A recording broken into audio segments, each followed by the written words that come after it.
Actualidad, espectáculos, negocios, deportes, todo en TV Radio Miami, la nueva televisión. Agustín Rangugli, un periodista sin libreto.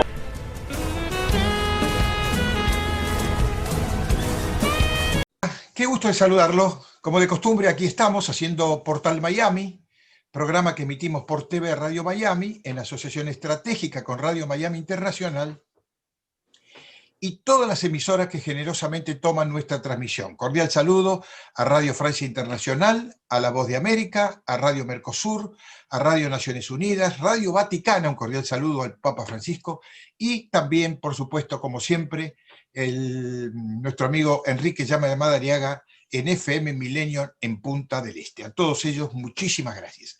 Tenemos un invitado de lujo y no soy muy común de presentarlo de esta manera, pero lo hago porque no solo lo considero una persona de grandes cualidades, es profesor titular de las Ciencias Políticas en el Departamento de Política y Relaciones Internacionales de la Florida International University y también es director del Foro de Opinión Pública de la universidad. Me estoy refiriendo al profesor y amigo Eduardo Gamarra. Eduardo, bienvenido, ¿cómo te va? Un gusto de saludarte.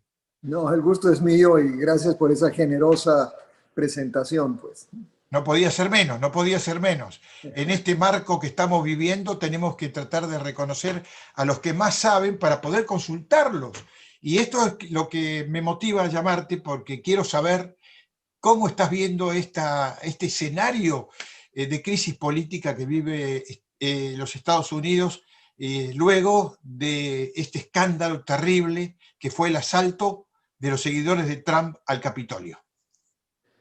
Mira, yo creo que al menos ya a comienzos de esta semana, yo creo que el país en su conjunto empieza a sentir algo de alivio, ¿no?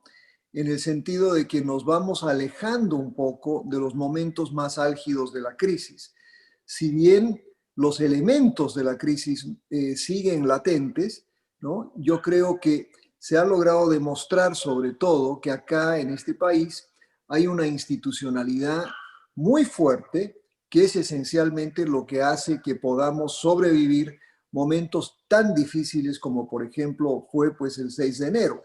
¿No? Y en ese sentido creo que es importante, por ejemplo, entender lo que está sucediendo en el Congreso de los Estados Unidos y el hecho de que tenemos ahora un presidente con una experiencia política muy larga, una experiencia política de más de 4 décadas y que se caracterizó sobre todo por, yo te diría, el consenso, la construcción de consensos, el trabajo bipartidario y obviamente esa lógica, ¿no? de que es muy ausente, que ha estado muy ausente durante los últimos 4 años.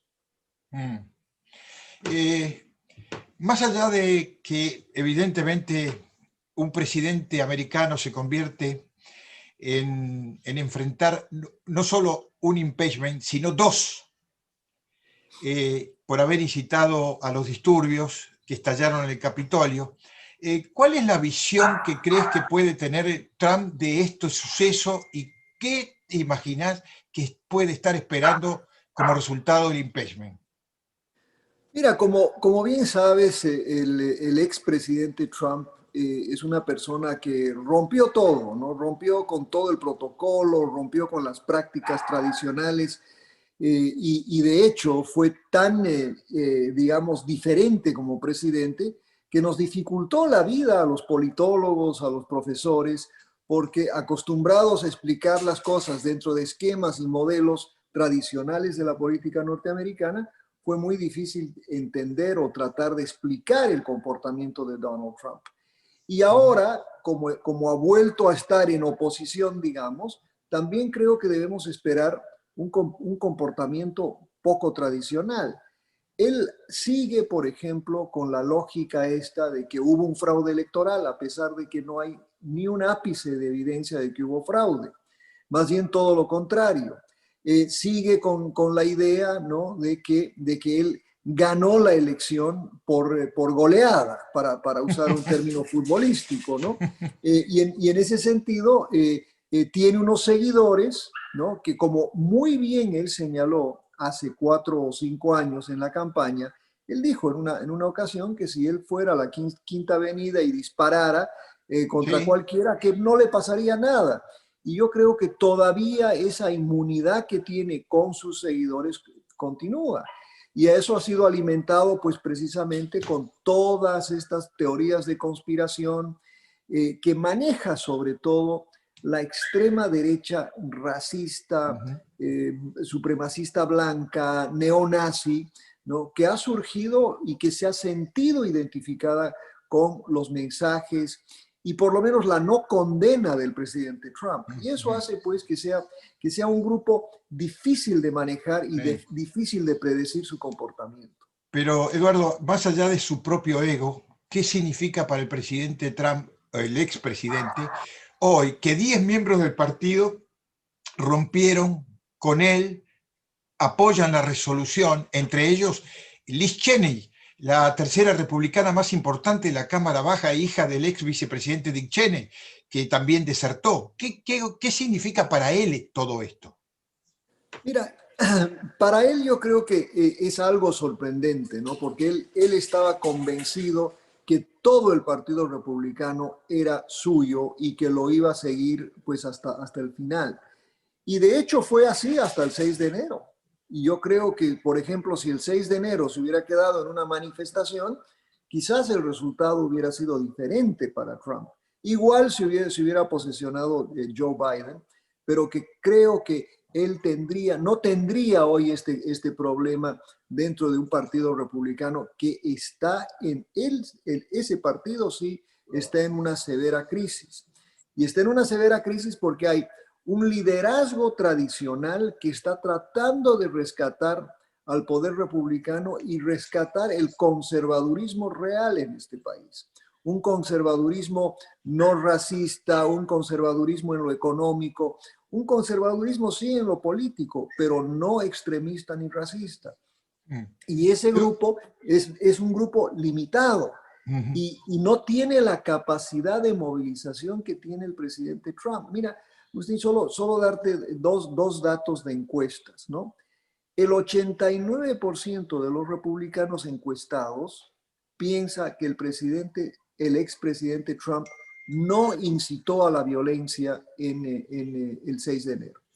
Y segundo, el 67% de los republicanos encuestados en otra encuesta piensa que el expresidente debe ser el candidato republicano del año 2024.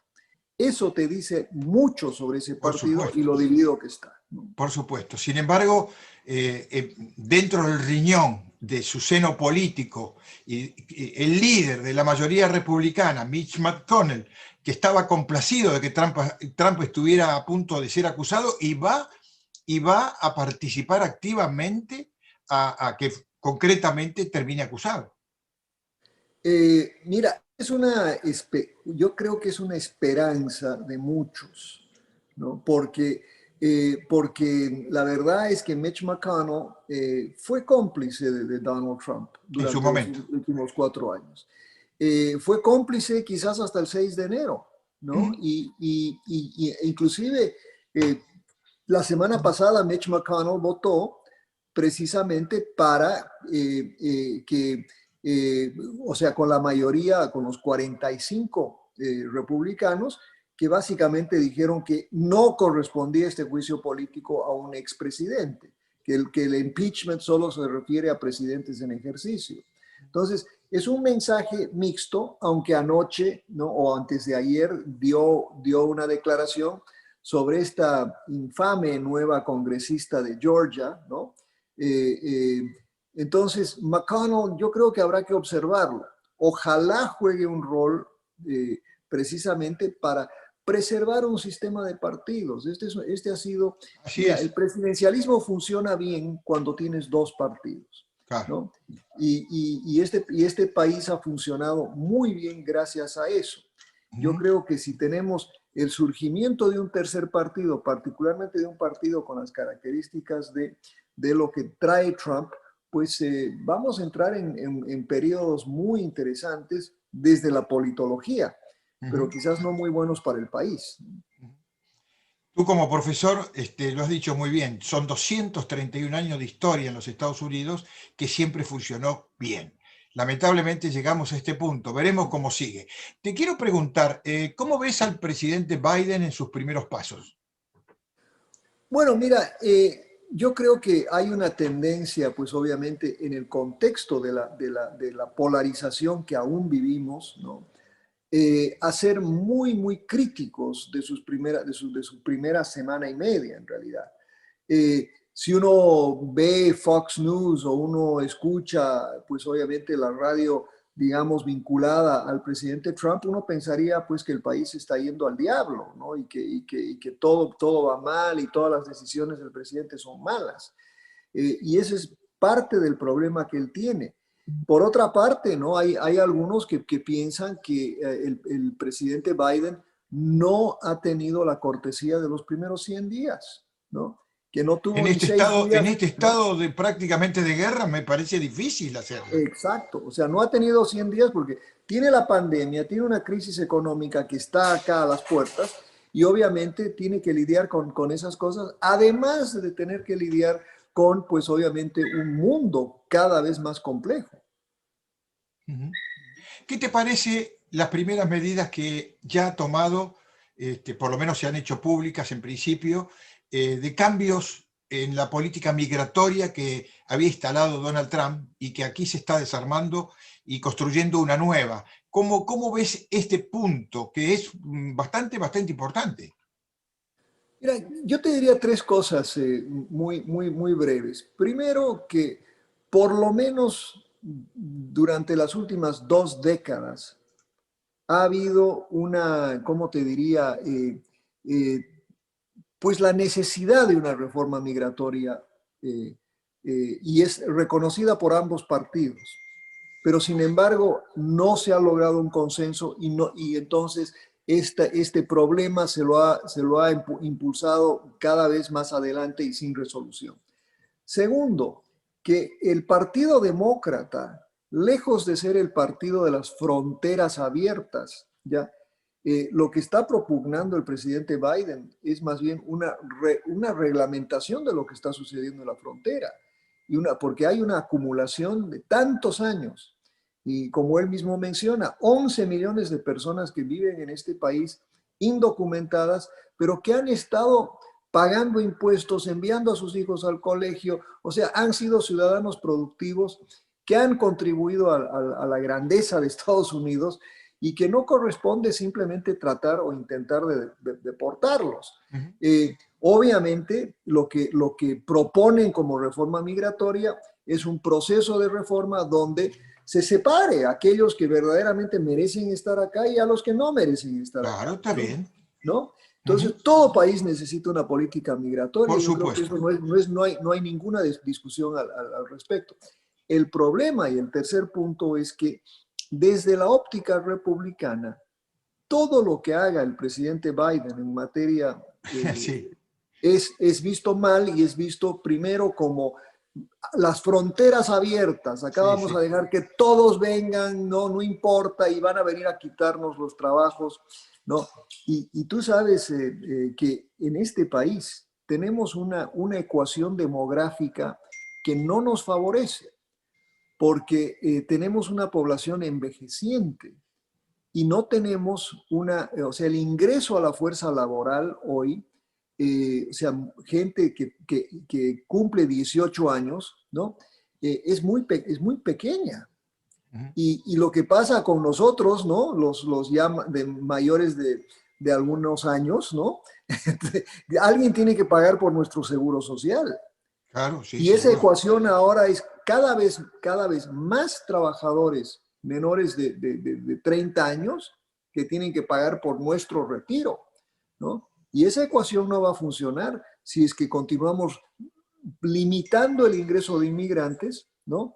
Y mientras nosotros nos vamos jubilando. Es Esa es cierto, una ecuación muy compleja muy y yo creo importante. que tenemos que entenderla, ¿no? Sí, sí. El tema DACA, ¿qué puede contribuir a todo esto?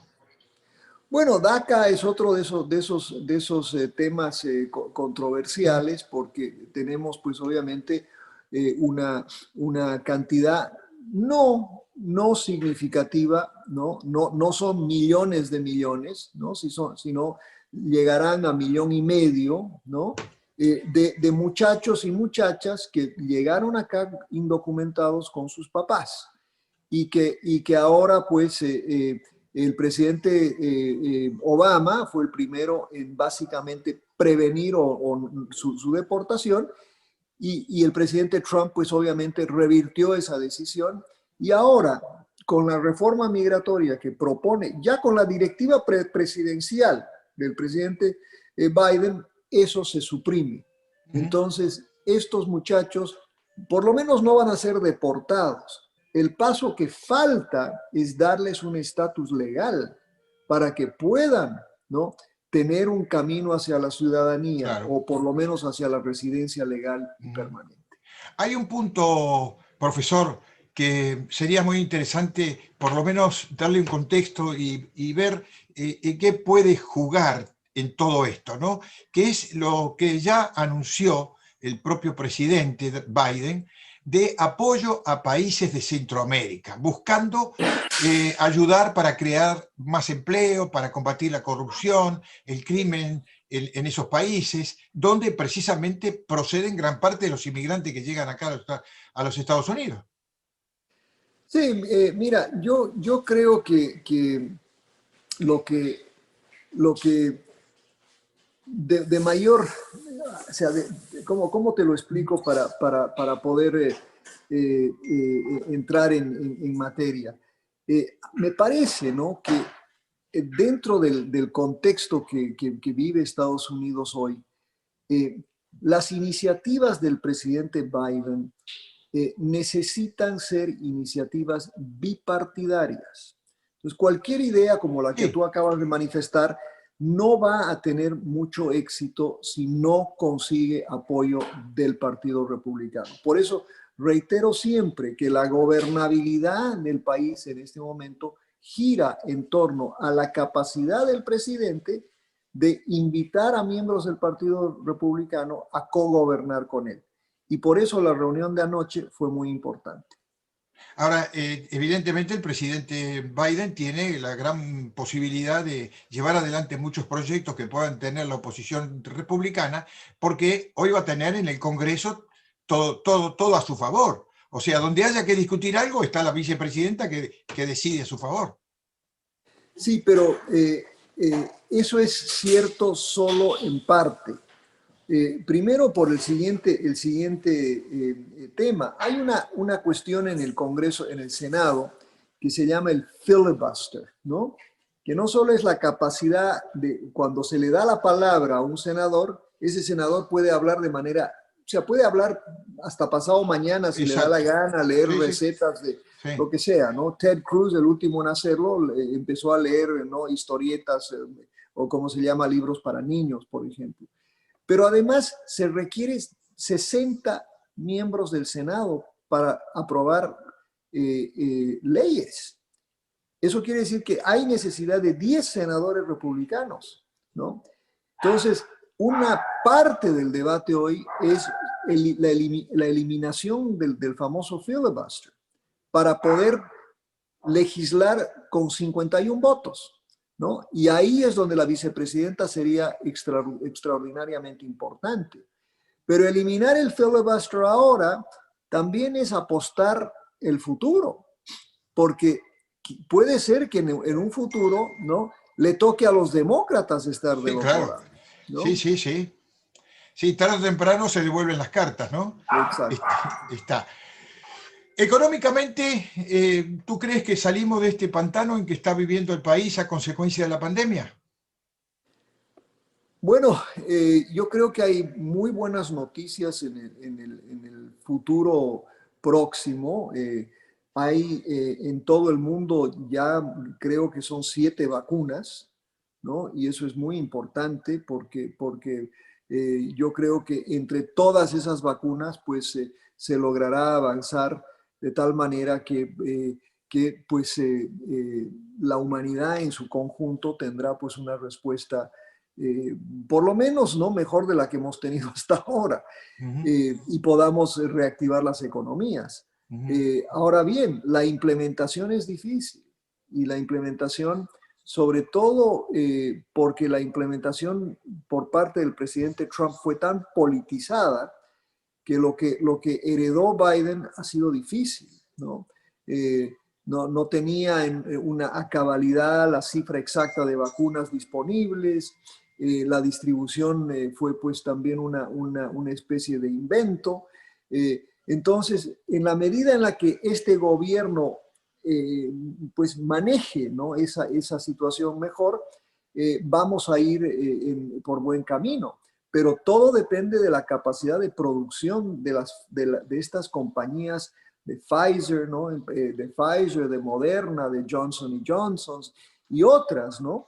Para poder, pues, de alguna manera vacunar a un número lo suficientemente significativo como para poder descansar un poco y abrir la economía totalmente.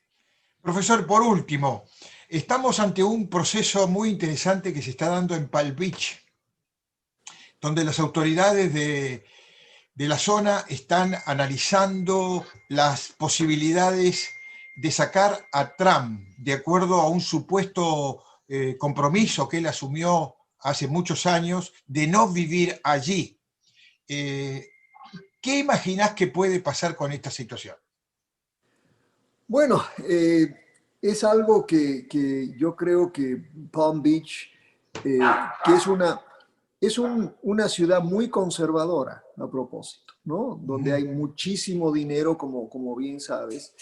Y es una ciudad donde el presidente Trump pues ha sido yo diría, una persona que traía mucho dinero a esa comunidad, ¿no?